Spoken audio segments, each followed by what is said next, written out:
Afternoon, everybody. Sorry, excuse me. Got a power bar stuck in my throat. Apologize. I'm coming out here a little bit late because I was trying to get the latest on two FA-18s that went down off the North Carolina coast earlier today. If you saw that news, the two FA-18F Super Hornets are assigned to Strike Fighter Squadron 211 based at Naval Station Oceana. They were flying off Cape Hatteras about 25 miles southeast of Oregon Inlet when they were involved in an in-flight mishap at approximately 10:40 local time today.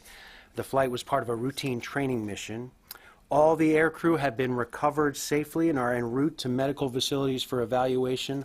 All four, I'm told, were alert and talking when they were picked up. We had 3 Coast Guard helicopters, 1 Coast Guard C-130, naval vessel Mesa Verde, all involved in the rescue effort. There were also apparently some good Samaritans at sea at the time who also assisted in the recovery effort. And a safety investigation will be carried out to determine the cause of the accident, and we will try and provide more information as we get it regarding this incident involving these two FA-18s, and there may be more to come from Oceana as well. I also have an update for you regarding the Secretary's schedule. I want to highlight a couple of events taking place tomorrow and this weekend, including some Memorial Day events. First, Secretary Carter will travel to Annapolis tomorrow morning to deliver commencement remarks at the U.S. Naval Academy commissioning ceremony. The Secretary will thank the graduating midshipmen for their commitment to service, and he will describe some of the challenges and responsibilities that they should expect to face as they begin their military careers. Later in the day, the Secretary and senior leaders from across the Department will welcome about 350 family members of fallen service members who will visit the Pentagon as part of the annual Tragedy Assistance Program for Survivors, National Military Survivor Seminar, and Good Grief Camp. For those of you not familiar with TAPS, it provides assistance 24 hours a day, 7 days a week to anyone who has suffered the loss of a military loved one. Since 1995, TAPS has held an annual week-long event in Washington, D.C. for military survivors, including children. And on Friday, we will give TAPS the building, effectively, beginning with a welcome from the Secretary and Mrs. Carter, followed by building tours, activities and displays from the services, and more. And that welcome ceremony will be open to the press tomorrow at about 6 p.m. Eastern Time. And, of course, we're honored that these families will spend time with us here on Memorial Day weekend. And the Secretary will also this weekend help welcome Rolling Thunder participants to Washington, kick off the annual Rolling Thunder event from here at the Pentagon on Sunday. And on Monday, he will join the President, the Vice President, and Chairman Dunford at Arlington National Cemetery for Memorial Day observances. Memorial Day, of course, a singular holiday for our nation and for this department, a chance to offer to honor the men and women who have paid the ultimate price to secure the freedom we cherish, for the families and friends they left behind, and for all those who are serving today around the world in difficult and dangerous circumstances to preserve that freedom. And with that, happy to take your questions. Lucas. Bob isn't here. Just like to say on the record, on behalf of the entire press corps, how much we honor the sacrifice of those soldiers, sailors, airmen, Marines that came before us. Thank you. Appreciate that. On the subject of the Navy and readiness, Peter, earlier today on the House Armed Services Committee held a hearing on sea power. 4 Navy captains spoke, and some of what they had to say was pretty striking. The skipper of the USS Normandy said that he had to cannibalize 13 parts were taken off his ship. Others talked about shortages in the submarine force. In light of the F-18 crash, the head of the Navy Air talked about not enough aircraft. How concerned is the Secretary with readiness right now, and how is he planning to address it, and is he planning to go out to the fleet and see some of this firsthand?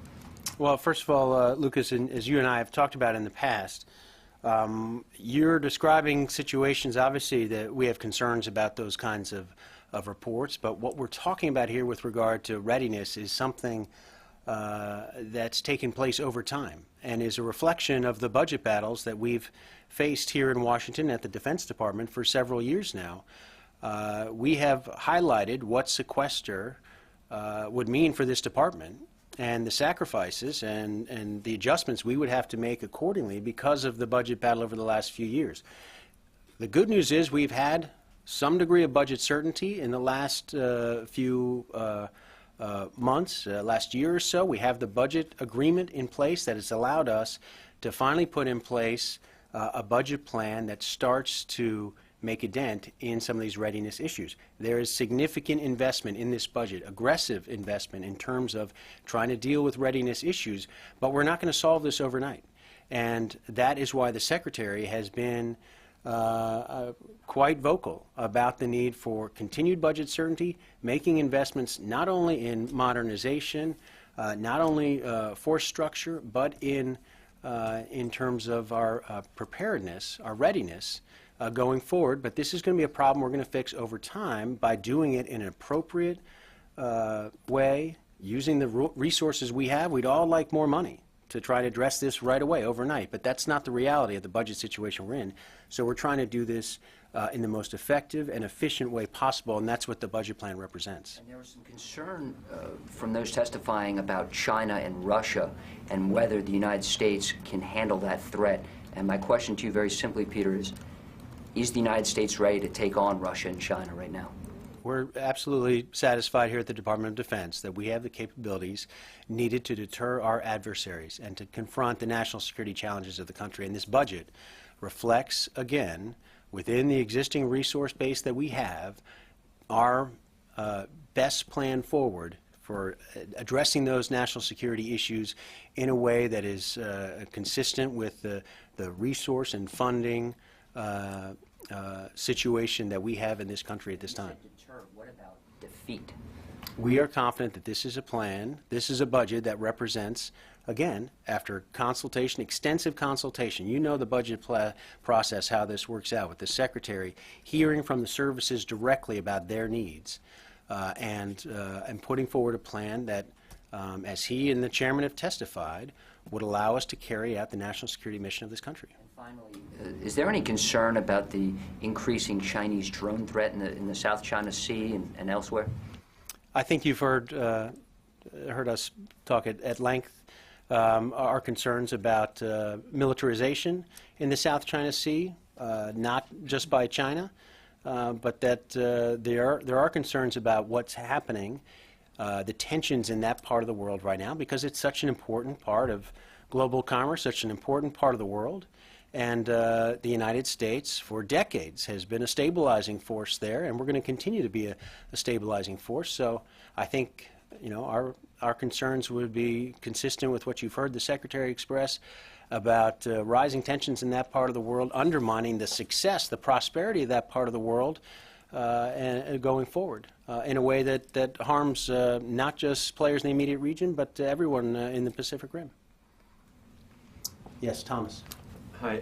Could you give us a general overview of the situation in Raqqa and north of Raqqa? And could you also talk about these AFP photos that show U.S. Special Operations Forces about 30 miles outside Raqqa, embedded with YPG, and they're actually wearing YPG insignia on their, several of them are, on their shoulders. Is it appropriate for U.S. forces to be identified so closely with the YPG, given the nature of the operation in Raqqa and the fact that it's an Arab town? Yeah. First of all, you know our policy here with regard to our Special Operations Forces, that we're not going to talk very much about their activities, where they are and what they're doing for obvious reasons. They're carrying out a mission. They are exposing themselves to significant risk. And I'm not going to do anything up here that in any way gives anyone the ability to identify where our forces are operating and what they're up to at any moment in time. Hope you would understand that. Well, I do. I appreciate that concern, but these are photos that are now publicly available, and from the video that I've seen, it appeared that there wasn't any real reluctance to not be filmed, to not be photographed by the Special Operations Forces. So here we have something now on the record in the public domain, and it's clearly U.S. forces with the YPG insignia. So my question is it appropriate to have a YPG badge on your shoulder? I'm not going to comment about specific photos. What I will say is that Special Operations Forces, when they operate in certain areas, do what they can to if you will, blend in with the community to enhance their own protection, their own security. And it's Special Operations Forces in the past have worked with partners and in the past have conducted themselves in such a way that they might operate in an atmosphere in which they are supportive of that local force in their advise and assist role. And they might be, again, for visual purposes, might be blending in with the local community. So, kind of a solidarity thing with their partner. I'm not going to get into describing it other than our forces need to take the steps that they need to take in order to carry out their mission and to protect themselves and take every available step they can take to try and again, carry out their mission and be safe in the process of doing so. Maintain Is that appropriate in the context of the sensitive relations with Turkey to have that? And also, sorry, could you also just address the general operations in Raqqa and in the north of Raqqa? Listen, I'm not going to talk more about our the photos you've described here. I'm not going to refer to anyone individually photographed for the reasons I've cited. So with regard to the operations in Raqqa, I can tell you that there is activity north of Raqqa, and my understanding is 3 villages that were held by ISIL may no longer be held by ISIL at this point. And so it's continued to be an effort to isolate Raqqa and to, again, challenge ISIL in as many ways as possible. And that's consistent with what we've been seeing there and in other parts of the fight against ISIL, whether it's Iraq or Syria. Okay. Tara. Thanks. One follow on Thomas's question. In the AFP article, the Syrian commander who's quoted noted that the U.S. special operators were not behind the forward line, as we've been told, but they're actually at the forward line working with these Syrian forces. Could you describe to us where these U.S. operators are, what sort of protections they have, what sort of rules of engagement they have? I'm not going to talk about location of our forces, but again, we've told you that we do have special operations forces in Syria, that they are on an advise and assist mission with forces that are carrying out the fight against ISIL, trying to lend their support to them, use their skill set and their capabilities to enhance the effectiveness of those forces. They are not at the front line. They are, again, in an advisory role to those forces, and they're going to continue to do that. And then one follow on Lucas's question. Which one? I think it was the first one. I think you had 4. I know. I want to get my money's worth. We've seen a record number of aviation crashes over the last year, and some people have wondered whether sequestration was to blame, that there wasn't enough maintenance, that there wasn't enough training opportunities. But is it also potentially that the Department of Defense has committed so much money to the F-35 program that some of these other legacy platforms aren't getting the upgrades or the maintenance that they need to, and have their pilots have the training hours they need to be able to avoid these types of mishaps? I think, Tara, we just talked about this. The issues with regard to readiness, the unfortunate issues with regard to readiness, are exactly the kinds of issues that officials from this department and elsewhere, members of Congress themselves, discussed over the years as we've talked about sequestration and the potential harm coming from sequestration. Ultimately, there's a price to be paid for budget gridlock, particularly with the Department of Defense. And there have been warnings for some time that readiness would be, and training would be, one of the things to suffer through the course of sequestration and through the course of the budget uncertainty of the last few years. And again, as concerned as we are about it, we're trying to do something now with this budget. But these are exactly the kinds of issues that I think a lot of people here in Washington warned about some time ago. And again, they're unfortunate, but they're not necessarily a surprise. But they certainly are a concern, and we're trying to do, and I think the Secretary has talked to this at length, This is a budget that tries to invest in readiness, tries to improve that situation after consultation with the services in an effective and efficient way, knowing we cannot do this overnight. This has to be an investment over time, which is why budget certainty and planning going forward, not just this fiscal year, but going forward, is also so important to this Secretary of Defense. But at some point, should the department look at slowing or pausing the F-35 program in order to inject whatever excess needed funds some of these legacy platforms need? They're decisions that need to be made in every budget in terms of the proper allocation of resources for any particular endeavor or program.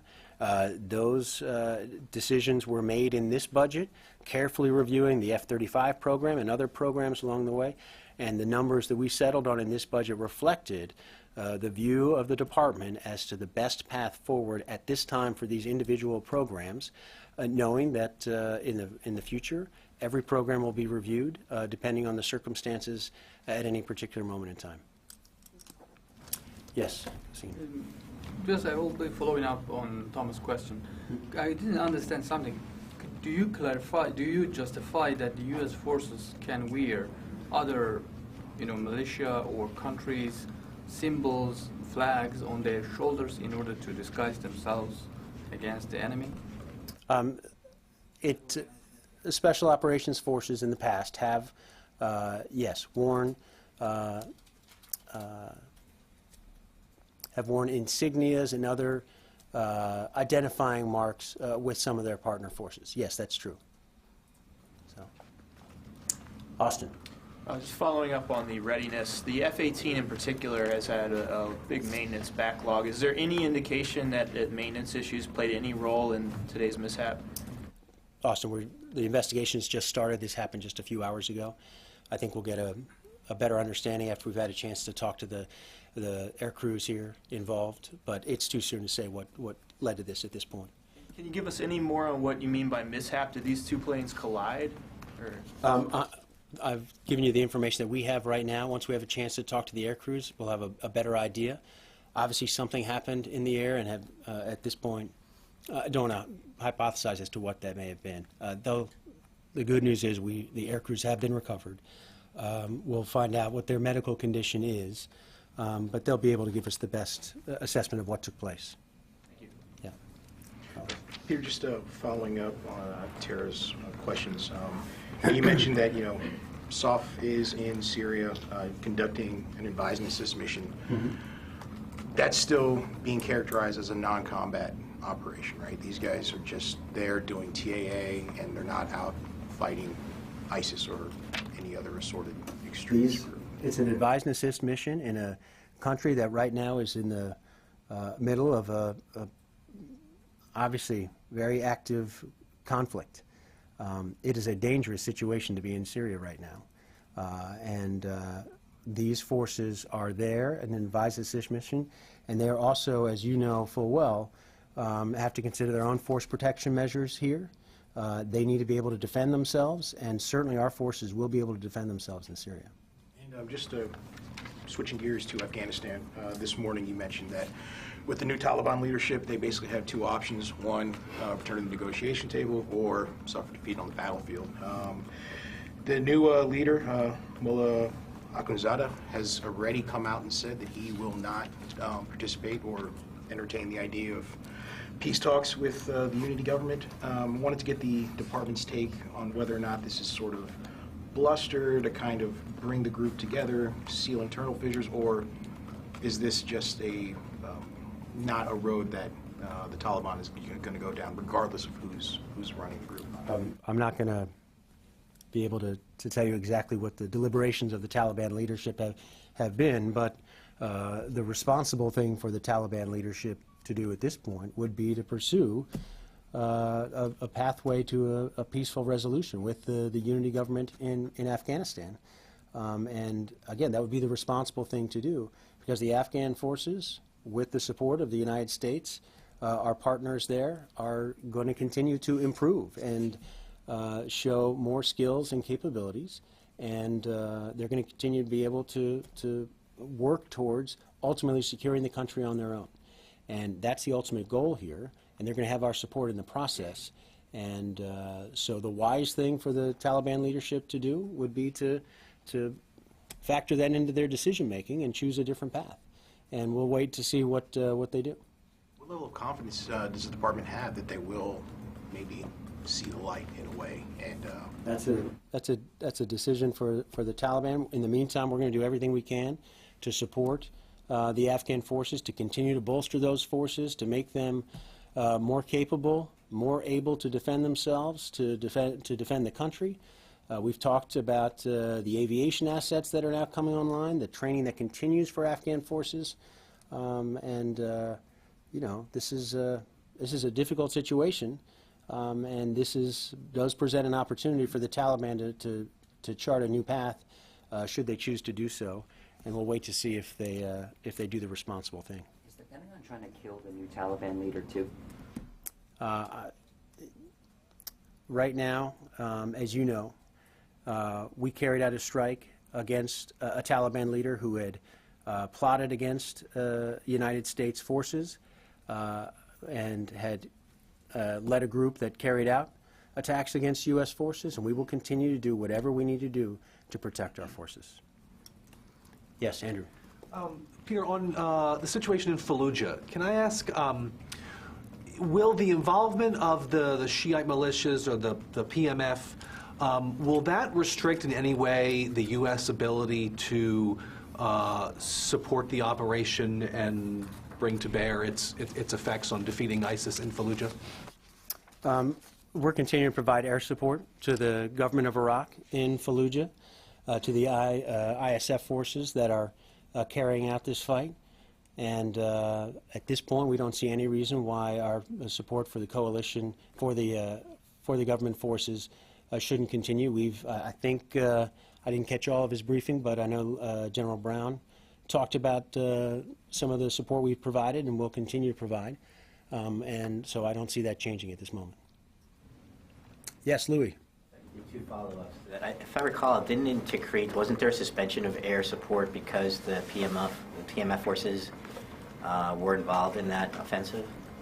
I can't recall exactly the circumstances there. I think that was before my time specifically, so I don't want to weigh in on exactly what happened there. But I'm describing the situation as we see it right now in Fallujah, and we continue to provide air support for the government of Iraq forces, for the ISF forces that are there, and we're going to continue to do so until we see reason otherwise.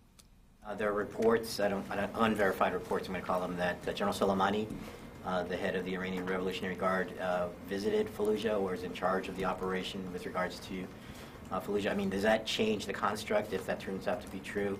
And what concerns might you have about the Iranian involvement in this operation? I can't confirm that report. Just more broadly, I can just tell you that our support for the government of Iraq, of course, one of the reasons we are so supportive of Prime Minister Abadi is because of his multi-sectarian approach to not only governing Iraq, but to carrying out this mission of getting rid of ISIL. And so far, we're confident that the Prime Minister is true to his word, is carrying that out in the appropriate way, using the forces at his disposal. And again, that's something we're going to continue to watch. But right now, we're satisfied that the Prime Minister, the leader of Iraq, is carrying out the effort of the fight against ISIL in an appropriate fashion, and with our support, he'll continue to do so. And asking a question about the forces inside Syria, have their numbers been augmented to that 250 additional that we had heard about earlier? Yeah, I won't give you the exact number right now, but that was the number that was approved. Again, those forces are continuing to do what has been asked of them from the start, and that is to carry out this advise and assist mission, to give us a better picture of the battlefield in Syria, and they're doing that quite effectively. So that flow did happen, or is happening? I think it's safe to say that the numbers have increased from the original 50, but I'm not going to give you an exact number as to how many we have. Yes. Thank you. A different topic. I'm Haik Napetian with the TV of Armenia. According to the information I have, sir, this Monday, a high-ranking U.S. military delegation visited Armenia, led by Lieutenant General Frederick Benjamin Hodges, commanding General U.S. Army Europe, and Lee Taffanelli, General of Kansas. I was wondering if you have any comment and information regarding this visit and more generally about U.S.-Armenia military cooperation, please. Thank you. I am familiar with this visit. Lieutenant General Hodges and representatives from the Kansas National Guard were visiting Armenia to have conversations, and along with the ambassador as well, State Department representatives, having conversations with their counterparts with the Ministry of Defense in Armenia to talk about not only ongoing projects of military-to-military relations, but also the potential for enhancing the military-to-military relationship. And again, I believe that meeting took place on Monday. They spoke on Nagorno-Karabakh issue, I believe, as well, the Nagorno-Karabakh conflict. Yeah, I'm not aware of the exact nature of their discussions, but it would not surprise me if that issue came up as well. And I know this is something, again, that trying to help develop Armenia's bilateral and multi-format cooperation with the U.S. Army in Europe was an area of particular interest of this conversation. Yes, Courtney. Can we go back to the special ops guys, especially the soft guys in Syria? Not asking you to give a location or identify or give numbers or anything specific, because I understand your reticence to do that. But can you explain if there has been a change recently in what U.S. troops are allowed to do and where they are allowed to go in Raqqa? Because we have consistently been told that the U.S. troops there are far back from any kind of fighting and in a clear advising role. And now there is photographic evidence, I'm not asking you to confirm it, but there is photographic evidence of a journalist that they are at the forward line of troops, hand in hand with Syrian Democratic Forces fighting against ISIS, and that they're within 30 miles of Raqqa. So can you explain whether there has been some change in what they are allowed to do there? Are they now in a more kinetic, offensive role than has been disclosed to the media and the public in the past? Our Special Operations Forces are conducting the same mission that they did in the past and will continue to do so. I'm not going to get into their location, I didn't ask you for any of that. I didn't. I'm going to give you the answer I can, and that is their role, their advise and assist role has not changed. They have been meeting and working closely with forces taking the fight to ISIL, and will continue to do so. And they're continuing to meet with the leadership people who are leading that fight and providing the support and resources necessary to assist them be as successful as they can in their mission. And that's been the role of our forces, those Special Operations Forces, since they got there, and will continue to be. Nothing's changed. Can you characterize, understanding that the SDF is not the same kind of structure as the ISF in Iraq, but how would you characterize the level at which U.S. troops are embedded with the SDF? How is it, can we equate it to them being at the battalion level? Like and I'm not asking I'm not asking you to give locations again. I'm just a vague description of what they are authorized to do, what level they are advising at. Yeah. Cordy, I got to be really careful here. Again, our Special Operations Forces will continue to advise and assist these Syrian forces. As you know, they've been particularly involved in meeting with leadership personnel in terms of those forces carrying out the fight against ISIL, and I can't get into more detail than that, but they have been doing what our Special Operations Forces have done in Syria over the last few weeks and months, and that mission has not changed. And it is something that our Special Operations Forces are uniquely qualified and capable of doing with incredible skill and precision. And I'm going to leave it at that. I'm not going to do anything from this podium that talks more about their operations. Okay. And if I can just, with your indulgence, one more. Can you just, for the record, confirm or deny, or do you deny that U.S. troops in Syria are at the forward line?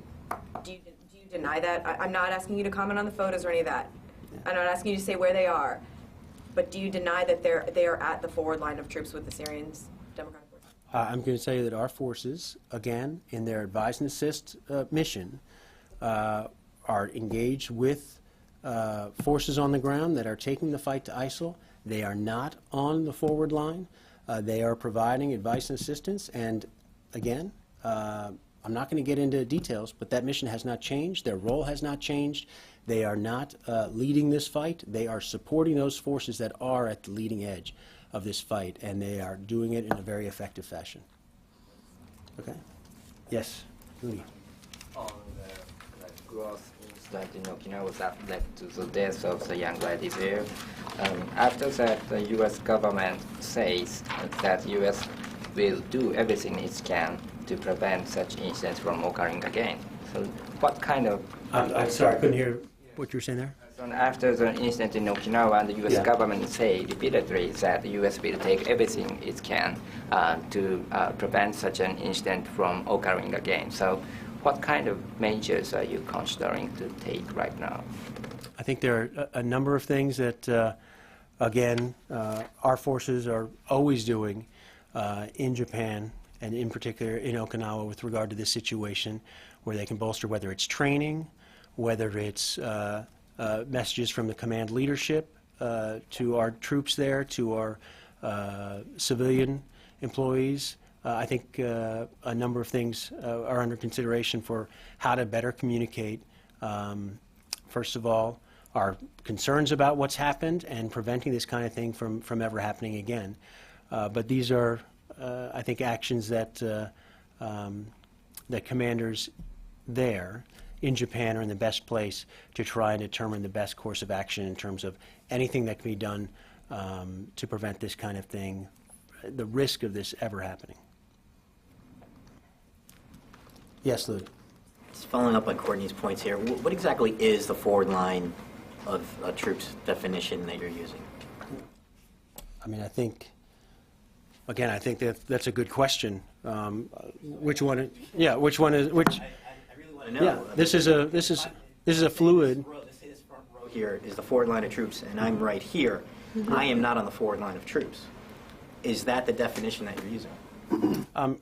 Louis, there's no specific measurement that I'm using here, but I think, again, our forces in Iraq and Syria, their instructions, their mission is clear, that they are not at that leading edge. They're able to defend themselves, but they have to be in a position to be able to provide the kind of advice and assistance needed to help these forces, these local forces, succeed. So they're doing that, understanding their mission and the limits placed on them, and they're doing that in an effective way. And they have to, of course, be cognizant for their own personal safety and force protection of their fellow teammates, and they're doing that. These folks are incredibly good at what they do, and so there is no.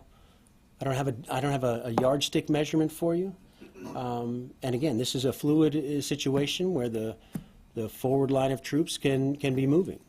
And so they're doing their best to adjust to the circumstances on the ground, carrying out their mission in an effective way as possible. Well, my understanding of forward line is that as the Syrian Democratic Forces continue to push south towards Raqqa, that as they clear an area of ISIS and they, quote unquote, take that territory back, then the forward line continues to move south with them. But I think the thing that perhaps Louis and I, maybe everyone of those others is surprising to us is that we've consistently been told that these 250 or 300 U.S. forces that are there are back, and in some sort of a more hardened base or structure or facility or something doing their advising. But now it's clear from this AFP reporting that they're actually moving south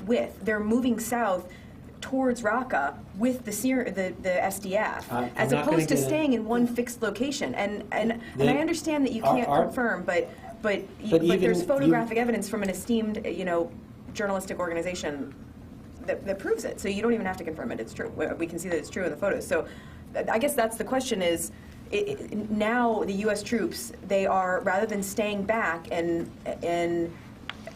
doing their training, they are now moving with the Syrians, moving forward with the Syrians towards Raqqa. I guess that's and that seems to be a change from our understanding of what they were doing in the past.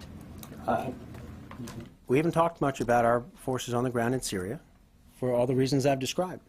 And I'm not going to get into it further here other than to tell you about their mission, how they've conducted themselves. This is a dangerous situation for them.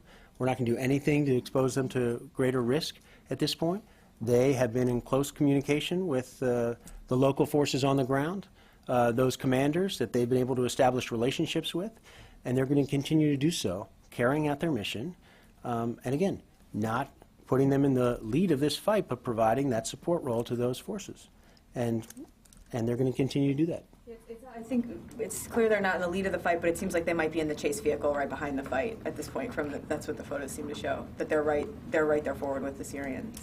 I'll leave it for you to characterize what you see there. I'm just telling you what our forces, that their mission is, what they're doing, and that they're going to continue to carry out this mission. They've been effective in what they've done so far, and we have every expectation they'll continue to be effective. Okay. All right. One more question. Yes, Lucas. Can I say no? President Obama will be visiting Hiroshima, and I was curious if Secretary Carter had invited his counterpart to join him in Pearl Harbor. If we have future invitations to share with you, Lucas, we'll be sure to do so. Would the Secretary want the Japanese to visit Pearl Harbor, like a quid pro quo situation? Again, Lucas, if we have future invitations, we'll be sure to let you know. But thanks for thinking of it.